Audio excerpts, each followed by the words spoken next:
for the people that have physical challenges that they're dealing with, it actually gives them this kind of like superpower in what it is that they're working for, because they have established their systems well. They are efficient. They know their boundaries. They've had a chance to figure that out. Whereas sometimes if you don't have those challenges, you have a lot more flexibility. Go with the flow or go with what clients need more.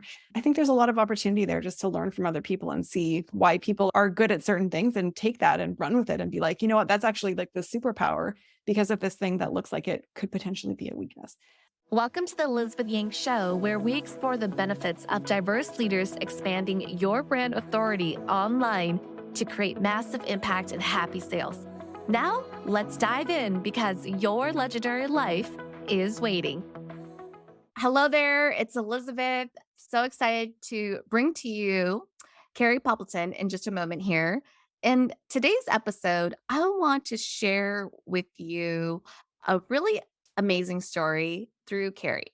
I'm all about representation in the marketplace, helping people of other get heard, get seen, get well paid online. I want you to meet Kari. Not only is she an amazing expert at what she does, but she is a person with a disability.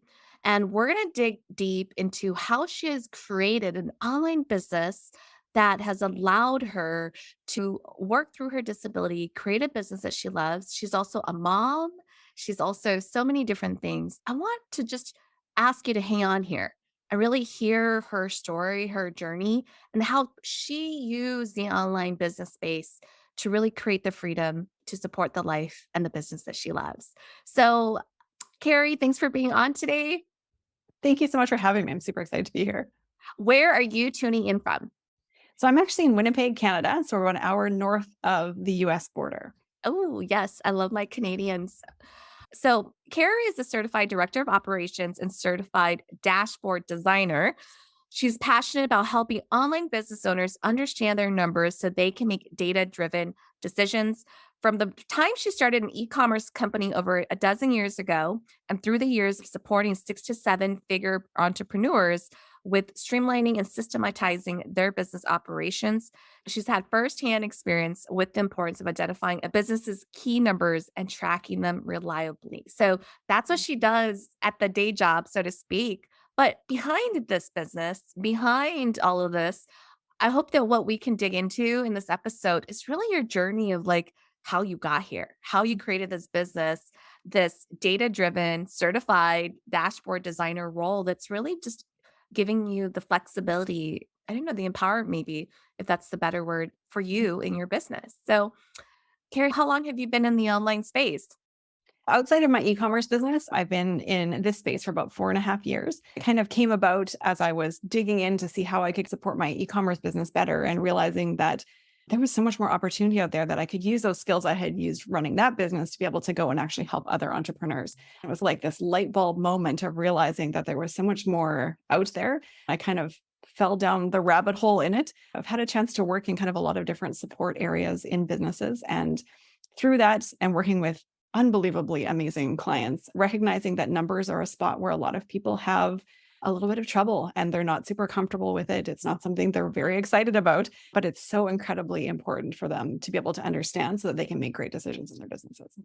Tell us a little bit more about what a certified director of operations and certified dashboard designer does. Like, how do your clients work with you, and what does that really mean to entrepreneurs? So from a certified director of operations side of things, that kind of comes into everything that's on the back end of the business. So we're looking at teams, systems, processes, project management, that type of thing. I do work with a couple of clients on an ongoing basis there. But like I said, digging in and working those businesses and getting so in deep with them, realizing that numbers, it kind of always comes back to that of really needing to be able to understand that. Most people just don't have those at their fingertips. So that's when I started to pivot into looking more specifically at marketing measurement to be able to see how can we get those numbers and how do we make sure they're accurate and how do we have them at our fingertips when we actually need them rather than having spreadsheets and tools with all sorts of analytics that we never really looked at. I saw that there was a little bit of a hole in the marketplace there and really love to serve people in that capacity. I love that. I have to tell you, Kari, just on the surface, meeting you like this, I would never guess that you are a person that would consider yourself a person with a disability. I know that when I was asking my network looking for entrepreneurs that were open to sharing their story with having a disability, you were one of the ones that raised your hand and said, "Look, I'm willing to talk about this." Let's transition a little bit from the business to like the personal side of who you are. I know that you're a mom with kids, a family, but share with us like your journey and your story. You bet. I've been married to my wonderful husband for, I think, 17 years. And our kids are 15, 13, and just about to turn 12. They've been around through our whole entrepreneurial journey, which is very interesting as well, because they don't really remember anything different. My husband actually is an entrepreneur as well. He works at home. So we have a very different home work life than most families do. And it's been really great to be able to raise my kids alongside of that so they see lots of options that are out there. I originally had actually started my first business, my e-commerce business, kind of as a reaction to the fact that my health was failing. I was really sick at the time. This is about 13 years ago. I had one little kid and was pregnant with another. And I just kept getting more and more sick, and we could not figure out what was going on. Went to lots of doctors and they just couldn't figure it out. Basically, I was having these horrible attacks of symptoms, which ended up with blacking out over and over and over again, which is very scary when you're pregnant and you have a toddler in the house. And the more things that I kind of lost being able to do, the kind of normal like mom and wife things and parent things that people get to do, I started to not be able to do them. I couldn't cook. I couldn't do laundry. I couldn't do cleaning. I stopped being able to take the kids out of the house by myself because it was just too dangerous. It was a really tough thing to go through, especially because I'm a doer. I love to get things done. I've always been a busy person. And basically, I got down to like I could sit. And that was the safest thing for me to be doing. And so that e-commerce business really came out of, okay, what could I sit and do or make that I could sell to do something? It really gave me something to focus on and something that would allow me to feel productive in the midst of a very complex season that was very overwhelming and very scary because honestly, we had no idea what was going on. So through a lot of years, and then we had obviously added on our third kid as well, and finally found some doctors who could help us out and finally hit a diagnosis. I have an illness called systemic mastocytosis, which is a problem with your immune system. Basically, the cells that normally protect your body from things that you're allergic to and things like that, I have way too many of them and they act very inappropriately. So where someone would normally have, say, for a peanut allergy, your body responds in a particular way to that allergen. Mine responds to almost everything like it's being exposed to someone like who has a peanut allergy. I have these anaphylactic reactions to dozens of different things, including like physical exertion and sunlight and friction and lots of foods, scents, chemicals, pressure on my skin, lots of like medications and any kind of like stress, like good or bad, getting overtired, things like that. So it's very complicated and it involves a lot of very careful management to be able to keep me safe. But obviously, that meant that working in the outside world was not really an option for me anymore because I'm mostly housebound. I'm not able to drive or to be out on my own. I can only move my feet for a couple minutes, so I use a wheelchair outside of the house. And it became very challenging to think I'm never going to work a normal job again. Like there's no way that I could step into that. And was actually on disability because the doctors completely agreed, like there is no way that you could hold down a job. So, like, how rare is this condition? What are the odds? Did you have a history of this in your family? Or was it just really just wow? Definitely not with this diagnosis. It took a long time to figure it out. The doctors had kind of given up. And thankfully, I had wanted to become a medical doctor. So I had taken a lot of research methods and biology and anatomy courses and stuff like that, which gave me at least the baseline to start studying and to start digging into it. And we finally narrowed down what it was, found a specialist, and got diagnosed. I think our numbers in Canada and maybe in North America, I think it's about 1 in 100,000 people. But the majority of those people are actually kids who have it and they have a skin version of it. And the majority of them outgrow it. So the number of adults who actually have it is actually very, very small. So yeah, it's a tiny number of us. So, take me back to that moment when you and your doctors were like, wow, like, I'm not going to be able to hold a regular 9 to 5, Monday through Friday job. Like, what was going on in your head? I think it was very overwhelming. I was so sick at the time. Like I was so sick all the time. If you picture having like the worst food poisoning you can imagine and also not being able to be up on your feet, it's kind of like that, but chronically all the time.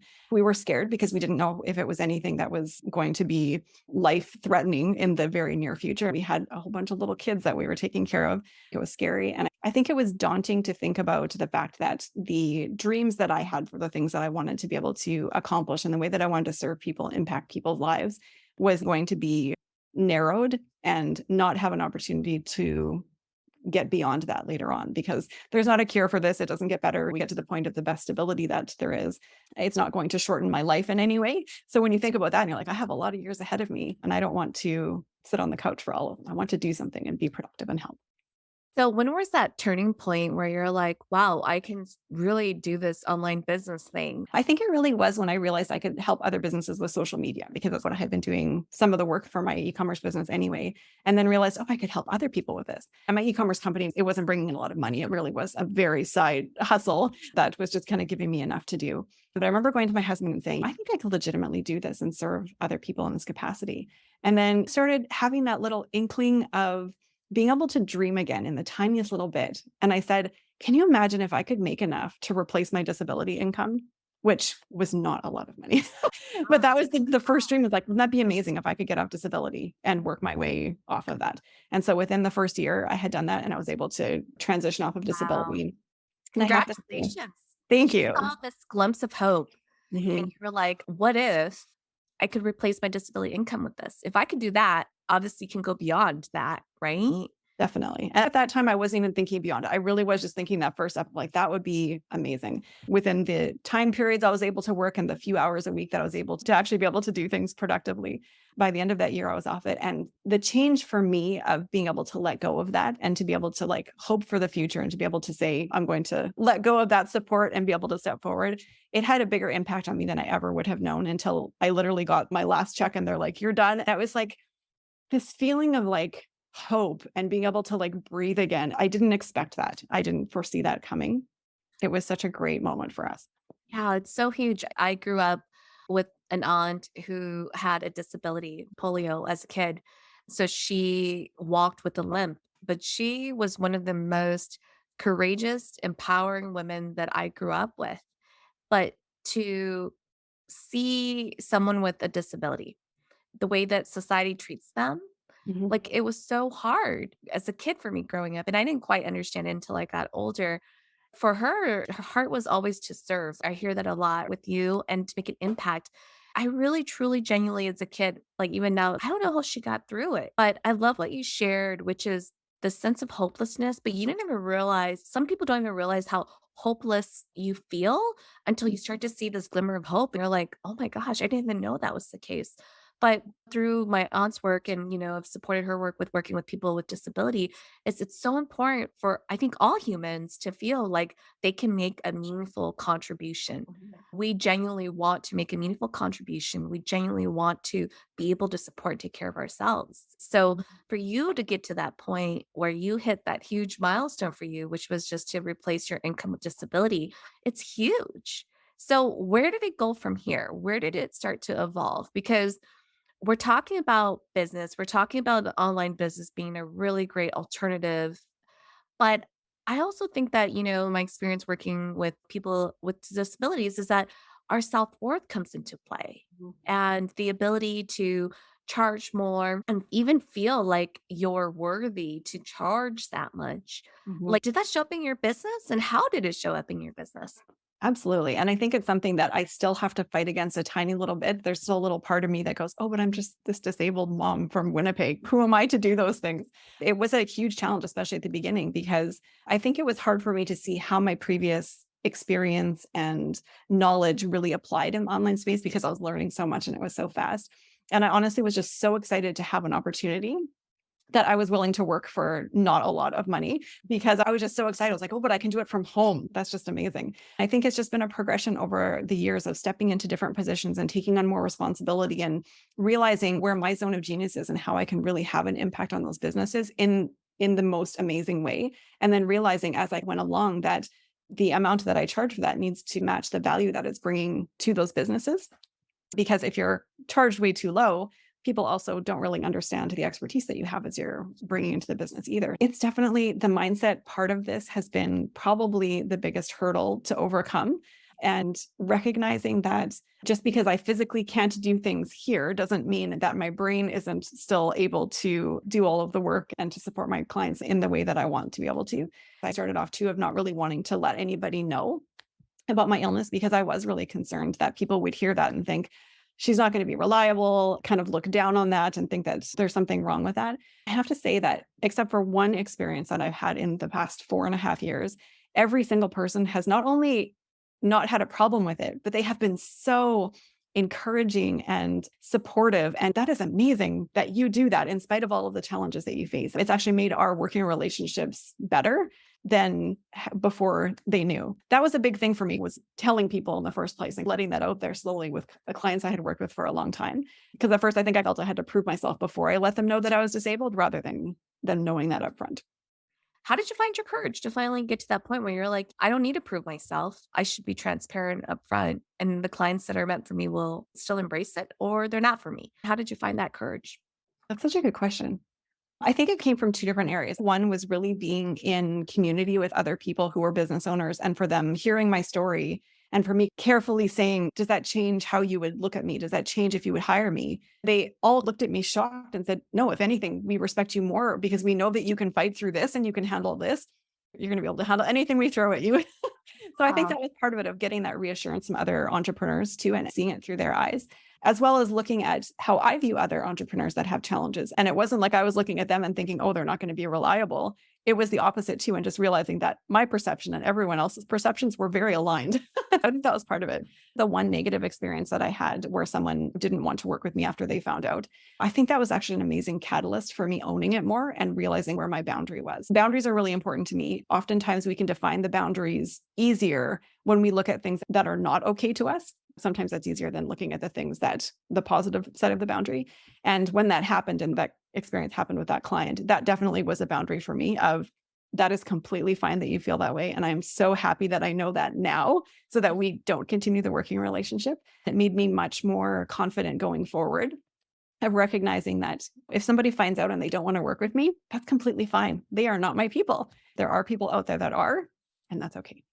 I love that. So I just want to recap that because I love taking people's wisdoms and insights and turning into something tangible. Oftentimes, I think just us in general, right? Like we have these self worth issues and challenges and fears around judgment. And I really love what you said here about how you found your courage because oftentimes I call up people of other, but for you was really your disability. It was really around one. I heard surrounding yourself with a really supportive entrepreneur community and really using them as a sounding board to say, hey, would you judge? Or what do you think? And how is my positioning with this? Right. And then, two, also using your own perspective, your own lens of do I judge and filter other people based on other challenges they might have?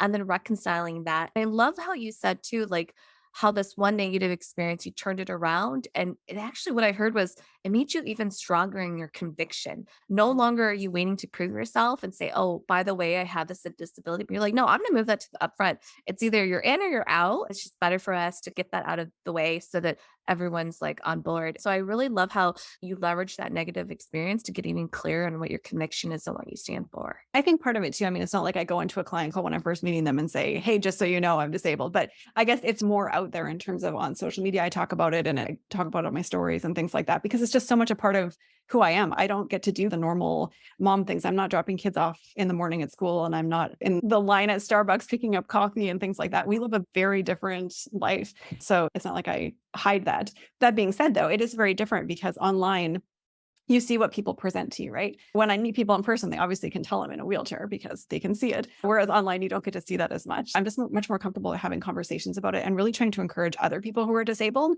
to say, there is so much opportunity. And if you have to work from bed in your pajamas, you are still every bit as valuable. And the work that you do is so worthy for the companies that you're working for. Whatever the limitation is, it doesn't matter. People just want you to be able to fulfill on what it is you promised to do.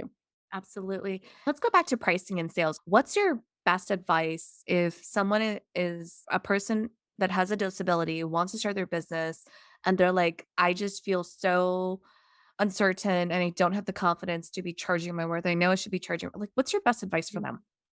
I think it's such a tricky thing to manage through because everybody has such different things that they struggle with. For me, it was definitely going in stages and looking at, if I'm learning a new skill, maybe that's something I charge a lot less for. And as I've developed my skills in certain areas, you start to realize, hey, this is actually having this amount of revenue impact on a business. That starts to become more valuable, and your packages become more valuable because you can serve them in a completely different way.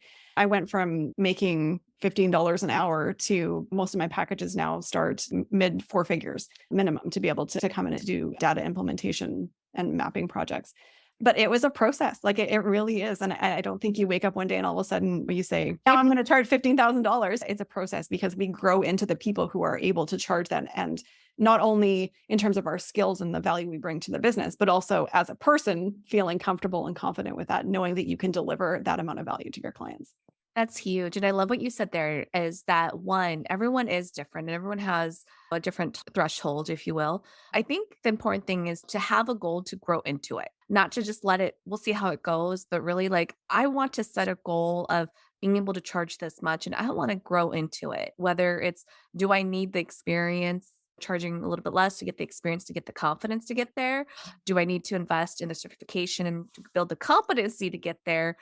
Oh, and then also just making sure that I hit this point home too, which I think is really critical that you shared, is that understanding the impact of your contribution to the other person's bottom line or their business or their life or whatever it is. Like paying attention to that clue is so huge because people know add value, but no one really knows, okay, what does that even mean? But it's really paying attention to how your contributions specifically delivered XYZ value or benefit. And sometimes we don't know. So we just have to ask, like, ask your client, hey, I just worked with you on this project. How do you think it helped you? And it's as simple as just that question. How do you think it helped you? So that you can hear that feedback for yourself. You can get not only great testimonial, hopefully, but also building your confidence because we all have blind spots. Sometimes we're our worst critic, right? So great insight on that, Kari. And I think that confidence part is such a key one because at least for me, I think that I had lost a lot of self-confidence when I lost the physical ability to do a lot of different things. I mean, nobody specifically made me feel this way, but I think one of the things I took on was feeling like in society, you're not as valued as people who can go and do all of the things, right? So being able to find ways to build your confidence in those ways. And like I said, for me, it was very much baby steps of like, oh, I served them in this way. And the client said that it had this impact. And then the next step and the next step. I'm a completely different person now than I was 4 years ago, because as every entrepreneur knows, it is not an easy thing to go through. It is not for the faint of heart. And there's so many ups and downs and pulling us outside of our comfort zones. But I cannot imagine a better way now for personal growth and to be able to be challenged and do all of these things I never would have imagined I would have done. But it was all those baby steps along the way. So I think one of the biggest things is just choosing to still be brave and look for ways that you can continue to serve and continue to try new things, especially if it doesn't line up maybe in your real life of like physically what you're able to do, if you have those kinds of challenges, but look for ways that you can keep building your confidence in other ways. And it spills back over, I have found, into kind of my normal day-to-day life. Yeah, I love that. It seems like over the almost 5 years of your business, now that you're an expert with dashboards and data and all of that, like share with us maybe the common mistake that you are seeing or you've seen with entrepreneurs who start to make that transition from like startup mode to growth mode. Maybe they're finally stopping to be a solopreneur. They're getting consistent sales. They're either at that six figure or their next six figure. They're starting to build out a team. Like, what is the common mistake that people make when it comes to their data and making sense of all of those key performance drivers in their business? I think one of the biggest things that I've seen is that as businesses grow rapidly, and because we're in the online space, sometimes that happens very fast, that people hit onto a certain thing, they're great technicians at something, or they've hit on a product or course or coaching or something that they're just excellent at. And a lot of these businesses see such massively exponential growth that they're just in this like running mode of like, we just got to keep going. We just got to keep going. There's certain points where you hit a certain revenue level and a certain level of work where you just can't keep going on your own. As you said, you bring team members in and look at how you can streamline and make things more efficient and pivot a little bit. One of the things I think that has surprised me the most is the number of the business owners that I work with that are hitting those high six figures, low seven figures, that honestly do not look at any of their numbers whatsoever. So their biggest thing, they look at their revenue or the money that's hitting their bank account. I was just going to say, isn't the most important metric just the sales? Yeah. What other data are you talking about there, Kari? Yeah. So that's usually the only one that people know, which is amazing to me, especially when you see these people who are having these amazing success, right? Yeah. So knowing things like, what are your expenses every month? How much profit are you actually bringing home? Are you actually paying yourself? Which is a really important one. I get down and more into the nitty gritty of how many offers do you have and which of those offers are actually selling. You see a lot of people put a lot of time and effort and a lot of their team's time into supporting products that are not making up the lion's share of their revenue. So once you get a really clear picture of that, you can start to say, is it worth all that operational time to run this program that maybe worked really well a couple of years ago, but maybe it's not serving your clients well, and maybe it's not serving your business well anymore. And then getting really granular into like specific funnels that are working and saying, if someone starts to say, oh, our funnel isn't working, we need to come with a new offer. Well, hold on, let's look and actually see which parts of your funnel are working. Where is it broken? Because you don't want to fix something that's actually working, thinking that you're actually fixing something that's broken. So we start from the top and work down. I think the most fun thing for me is seeing that light bulb go off when people realize like, oh, I have all of that data and I can actually use that, not to use too much of it because that's actually not helpful either to go into overwhelm, but to find those key numbers that will really help them as they bring the team on to be able to focus on where their time should actually go and what's actually helping them. For example, it might be that somebody, most of their traffic, maybe they're spending a ton of time investing into Pinterest and trying to drive more traffic that way. And then realizing that's not where their people are coming from. They're getting traffic, but they're not getting any conversions from their traffic from Pinterest. Whereas Instagram is driving maybe a little bit less people, but their conversions are amazing. You start to look at, okay, do I either need to completely revamp the Pinterest strategy because it's not working, or do you actually need to focus and really utilize Instagram since it's working and put more in that jar to make it work more, and really focus on what's working so you can do more of it. Lots of very cool information like that I've seen with clients that really helps to focus in and say, this is where you should spend your time, because as you get team members, the CEO's time is freed up a little bit and they can come up with all sorts of ways to spend their time that isn't necessarily going to move the needle in the right direction. I love that because it's really about informed decision making, right? So that you can invest energy and time to prioritize certain things. Because it's not always, I mean, at some point when you get to multiple six figures, it's not always about the next shiny marketing strategy. It's really about just fine tuning. I call it the 1 degree shift. And that next level just requires you to really just figure out where is that 1 degree shift that we just need to fix that's going to catapult this.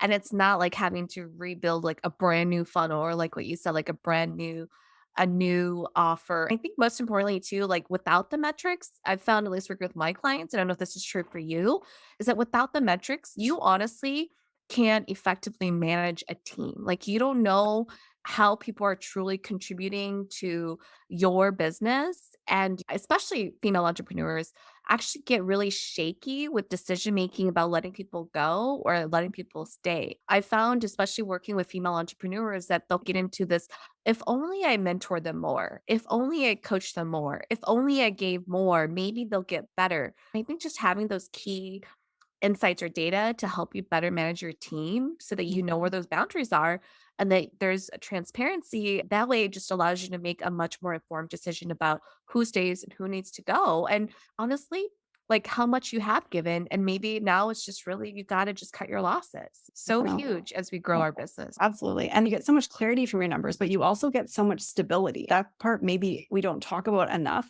of how much confidence you get in knowing that you can go back to your numbers to make a decision. I love numbers, and my husband's an engineer. He loves numbers too. We still have times when we just had to buy a new to us car because our old one was kaput. We were like looking at all these different options. The first thing that we did was we went and looked at how much do we actually have to spend on this? Like, what's our range? So rather than looking at 40 different options, we're like, okay, well, this narrows it down.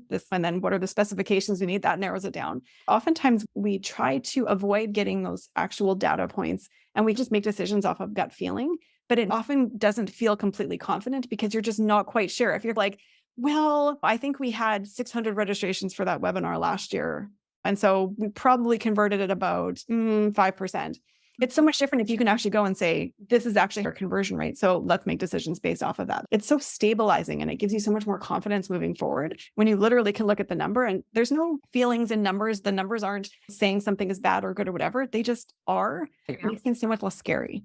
Absolutely. So, understanding how important it is for you to come to your own self worth journey and how the online business space has really provided you just this amazing alternative to creating that life and business I can tell you're just so passionate about what you do.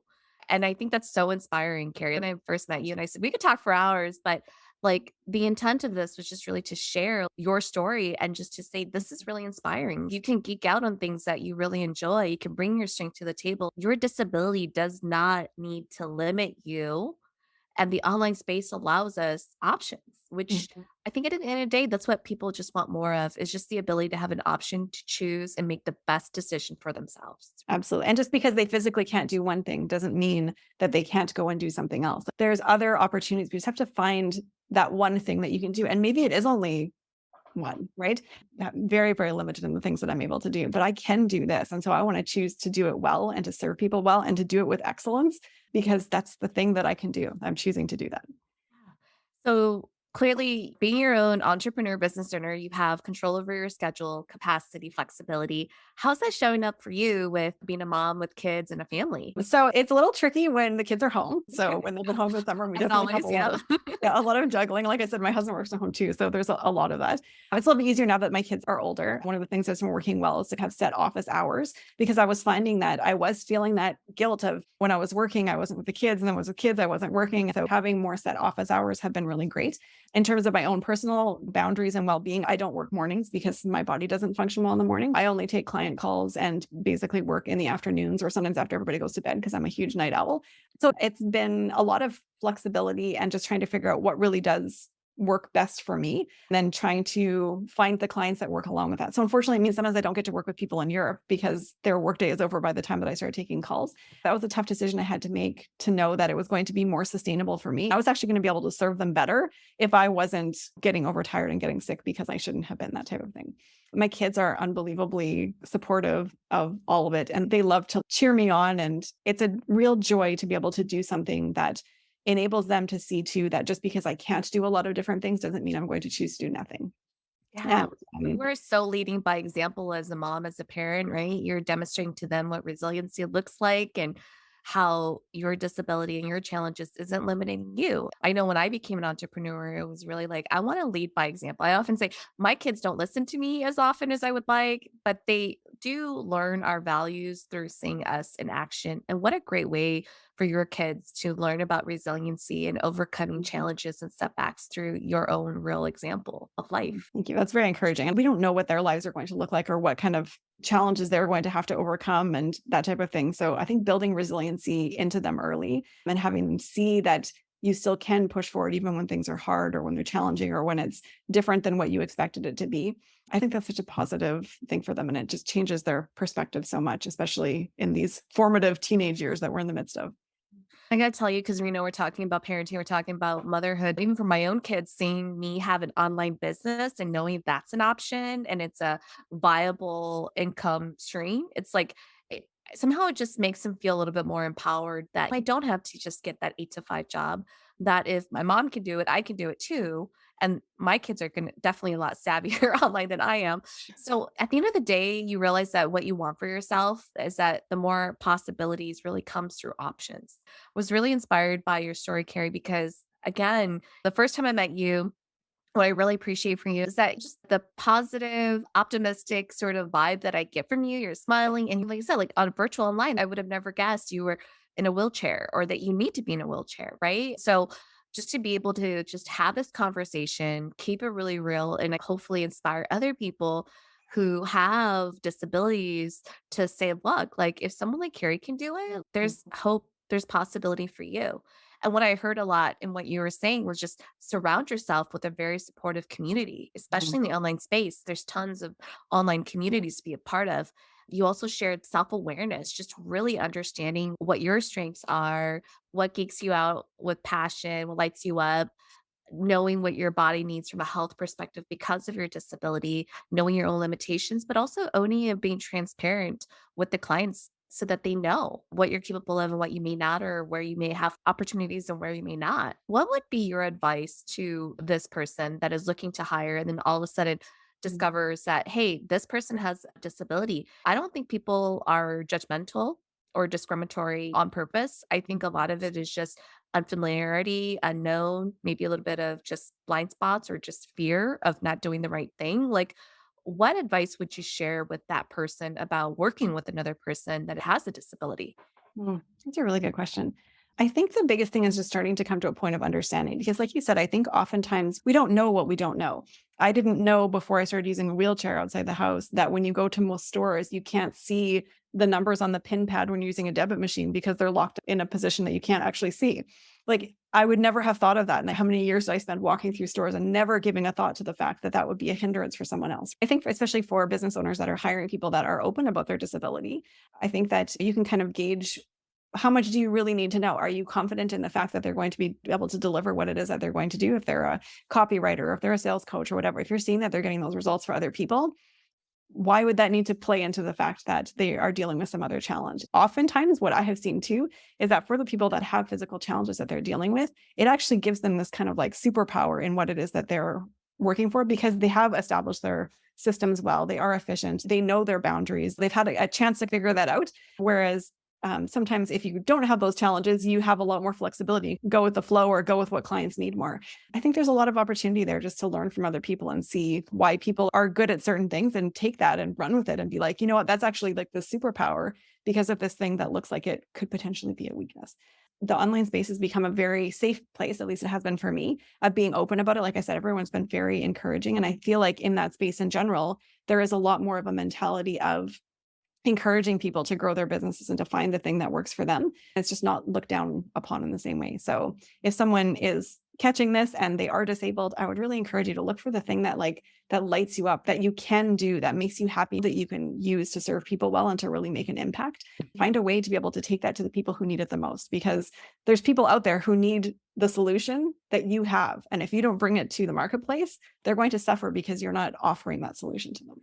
Yeah, that's a great message. If you're on the opposite side, you're the business owner and you're coming across someone that has a disability, like just be able to approach that conversation from a place of compassion and curiosity, I think is often a good place to start. Just to be able, like, look, this is a little new for me. I don't know what this means, but let's start there. And let's keep it real. Even people that don't have disabilities, I mean, some people just get stuck in dramas in their life they don't really need to get stuck on.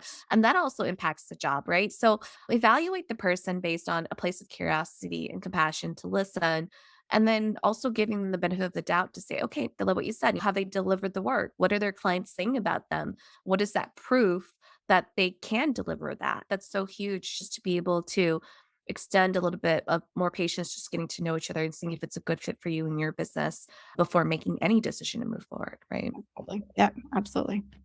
So, for those that are listening, what's your best advice for those to stop being the best kept secret in their local town to hopefully inspire them to step up in the online space? What advice would you have for them? I think it really is to own what it is that you're great at, because you have gifts and abilities and experience and personality that come together in a way that is going to be unique to you. And even if there's other people out there that are offering the same service, they're not going to be the exact same that you are. If you know that you're great at something and you can really help somebody to solve a problem, and you're not letting people know that you can solve that problem, those people are going to continue dealing without having a solution because there's nobody there to give them that hand. That's always been helpful to me in times when I felt pulled back or shy about it, or I don't know how to present this, but I know that I can fix this and make their lives easier. And if I don't say something, that's going to be a hindrance to them. That's helped me to think about it more in like a serving perspective rather than, I don't know, needing to be really pushy kind of way, and taking bravery from that of knowing you do absolutely have skills that are helpful to other people. You can't help them unless you actually tell them about it. If nobody knows you exist, you can't help them. Absolutely. So own your strengths, grow into it, surround yourself with a really supportive community, and really step into that and own your story, your narrative, and really build upon that. I love that. As we begin to wrap up today's episode, Carrie's got a free guide. It's called 5 Questions to Ask Your Data. I love that title. It's fun.